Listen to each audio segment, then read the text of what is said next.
Hey everybody, so today we're here with Miss Nelson is back. One Friday, Miss Nelson told her class that she was going to have her tonsils out. "I'll be away next week," she said, "and I expect you to behave." "Yes, Miss Nelson," said the kids in 207. But at recess it was another story. "Wow," said the kids, "while Miss Nelson is away we can really act up." "Not so fast," said a big kid from 309. "Haven't you ever heard of Viola Swamp?" "Who?" said Miss Nelson's kids. "Miss Swamp is the meanest substitute in the whole world," said the big kid.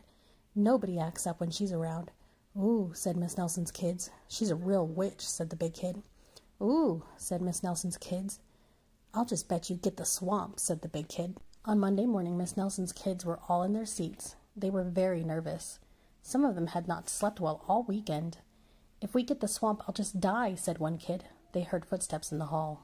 Slowly the knob turned, and the door opened. It was Mr. Blansworth, the principal. "I shall personally take over this class," he said. Miss Nelson's kids were so relieved, but they soon learned that Mr. Blansworth was not a lot of fun. All morning Mr. Blansworth tried to amuse the class with his corny card tricks. "Oh, brother," said the class.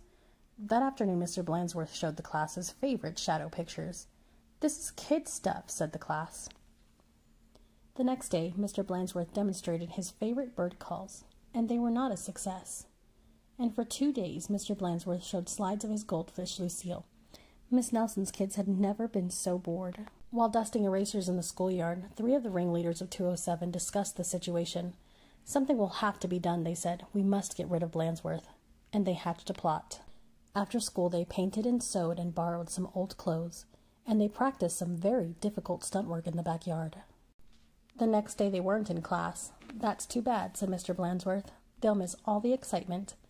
Mr. Blansworth was about to show the class his collection of ballpoint pens from all over the world when someone came to the door. Slowly the knob turned, and the door opened. "Oh, look," said the class, "Miss Nelson is back." A tall and lumpy Miss Nelson tottered into the room. Mr. Blansworth was surprised. "You're back sooner than we expected," he said. The tall and lumpy Miss Nelson didn't speak. Said the kids, "Her throat must still be sore." "Are you sure you're well enough?" said Mr. Blansworth. "She's sure," said the kids. "Well, in that case," said the principal, "I'll be getting back to the office. Nice to have you back, Miss Nelson." And he left the room. "Hot dog," cried the class. "We got rid of Blansworth. Now we can do just as we please." And at the stroke of 10, the kids from 207 left the building. No one stopped them. They went straight to the movies, where they saw The Monster That Ate Chicago twice. "This is really living," they said. Afterward, they went to Lulu's, where they stuffed themselves silly. But soon they made a serious mistake. Heading back to school, they passed Miss Nelson's house. Miss Nelson couldn't believe her eyes. "Those are my kids," she said in a scratchy voice. "What are they doing out of school? And who is that with them?"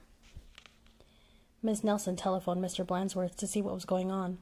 "You're not Miss Nelson," said Blansworth. "Miss Nelson is back." And he hung up. "Can't fool me," he said. Said Miss Nelson. "Something will have to be done." And she went to her closet. Back in 207, Miss Nelson's kids were spending an agreeable afternoon. They were very pleased with themselves. "We should do this more often," they said. They did not notice the figure out in the hall. Slowly, the knob turned, and the door opened. "My name is Viola Swamp," said the lady in a scratchy voice. "Yipes!" cried the kids. "The swamp!" "That's right," said Miss Swamp, "and I'm here to whip this class into shape. Get back to those desks on the double." The class did as it was told. The big kid from 309 was certainly right. Miss Swamp was a real witch. She knew how to get results. The class did a whole week's work in no time. "We shouldn't have gotten rid of Blansworth," they said. "Pipe down," said the Swamp, or... Just then, something under a desk attracted her attention. It was a mask. "Aha!" said Miss Swamp, "so that's your little game." And she tried on the mask, just as Mr. Blansworth stepped into the room. "Miss Nelson," said Blansworth, "I'm of the opinion that someone has been impersonating you." "Uh-oh," whispered the kids. "You don't say," said Miss Swamp. "Probably just some kids acting up. I'm sure it won't happen again." And Mr. Blansworth left. "And it won't, will it?" said Miss Swamp to the class, "because the swamp will be watching." A minute later, Miss Nelson appeared. "I'm back," she said. "Hot dog," cried the kids. "Are we glad to see you?" "Didn't you have fun with Mr. Blansworth?" asked Miss Nelson. Said the kids. They decided not to mention Miss Viola Swamp, but they wondered why Miss Nelson hadn't seen her in the hall. The end.